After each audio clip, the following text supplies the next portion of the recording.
blown away, actually. 1,500 subscribers.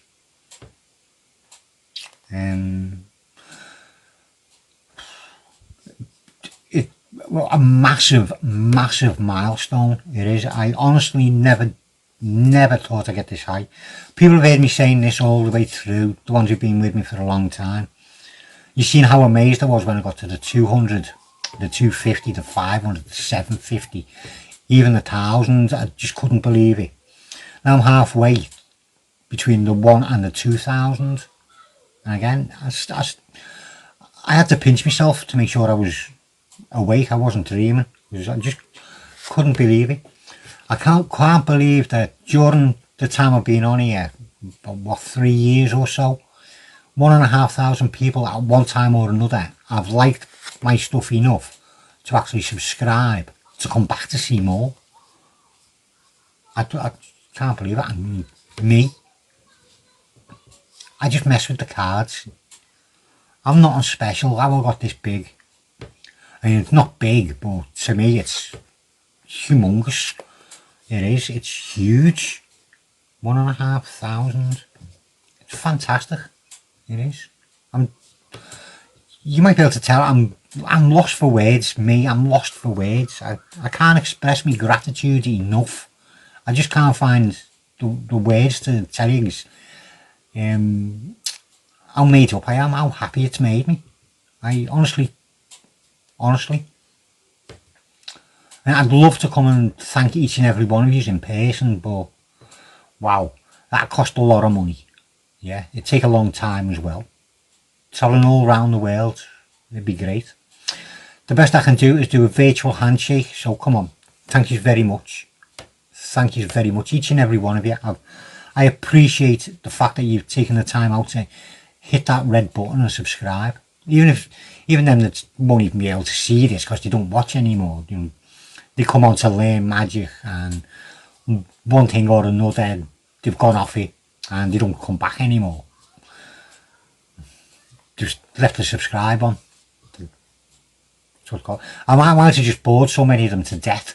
They've come on, seen a good thing, hit subscribing, and I've just bored them to death. And so they can't turn it off. But I think it only lasts for about 6 months, 7 months after that. If it's not active, they shut it down, don't they? But anyway, yeah, totally blown away.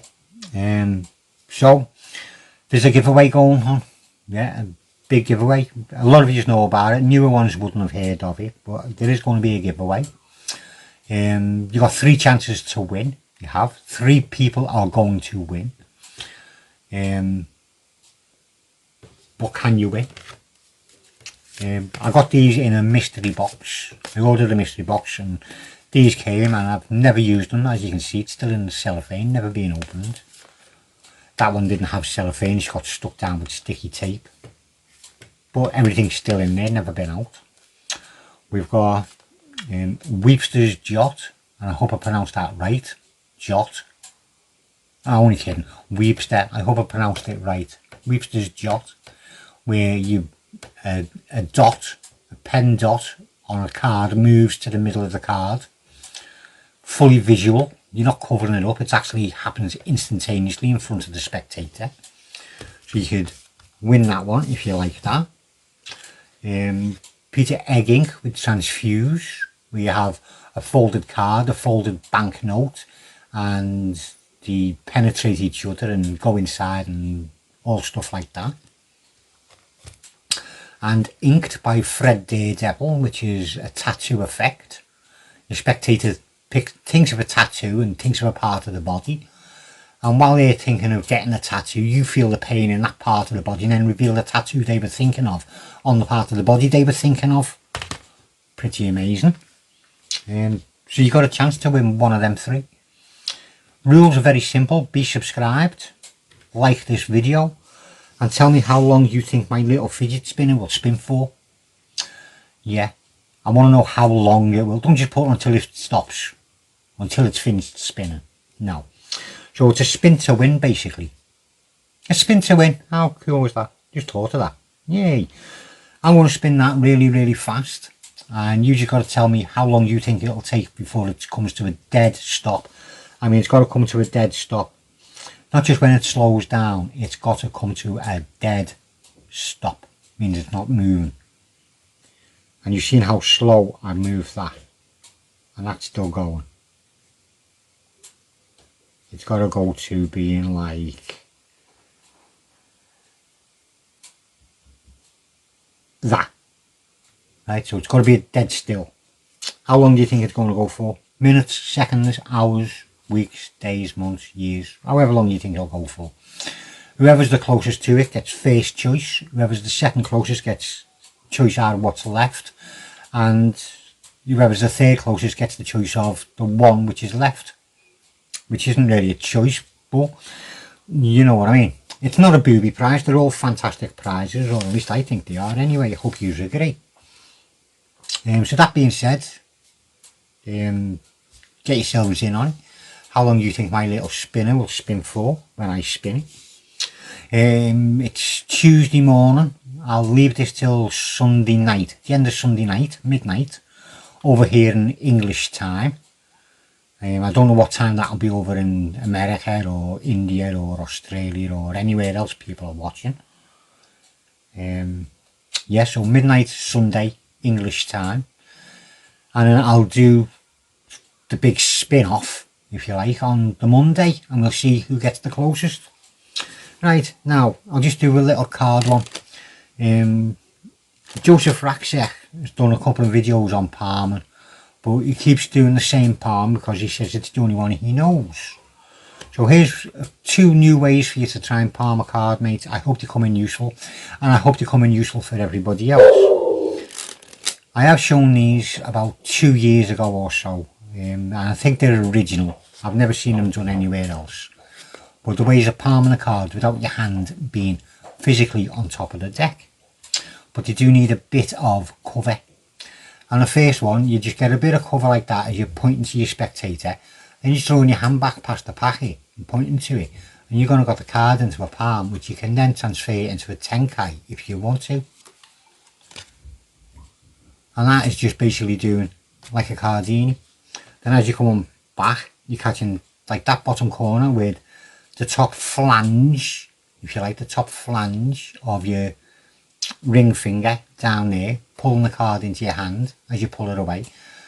The card is then hidden behind your middle finger and your ring finger, and you're free to move your thumb and that finger, and then you can just get hold of it and you just pop it straight up into a tenkai, all while it's still covered. Next one is a bit more advanced and will take a bit more work on working on your cover. Again, you do the same thing, but you get your hand really far up in front of your spectator's face while you're preparing the card. Then you're going to pull your hand back down past the packet down here as you take it away in a palm. And yeah, you might have got a little glimpse there because I haven't done this one for that long. And all you're doing for this one is as you get your hand, I mean, you need a big distance because you want the packet basically underneath your arm. So you've got a lot of cover by, instead of having your hand there, your hand increases in size, which covers the movement of pushing the card over to get your ring finger underneath it and your middle finger on the top of it. Then as you're pulling your hand back, you're going to be pulling it on an angle to cover the fact that you're getting that card and flipping it over to come down past the packet. So all you're doing is doing that, pushing that, getting your grip, picking it up, flipping it over and flipping it out. So this hand will then come down, catch onto it and take it away. So your hand is nowhere near the packet whatsoever. I'll try and get this one so it looks a bit better. You're doing that, your hand is up. As you're doing that, you're going to bring your hand down on an angle past, and as you can see by the gap, you palmed it. So just 2 other ways of palming a card. I hope they come in useful for you, Joseph, and for everybody else, obviously. So don't forget the giveaway. Chance of winning one of these 3. How long will that spin? Subscribe, like the video, and closes Sunday. Best of luck to each and every one of you, and again I thank each and every one of you. It's such a It's such a big deal for me. I mean, you wouldn't realise what it actually means to me to get where I am. Still can't get over it. Anyway, that's my problem, I suppose. Shut your face, get on with it. Yeah, okay. I will. I'll say thank you very much. I hope you enjoyed that. Hope you get in on the giveaway. Best of luck to each and every one of you. And I'll see you again soon.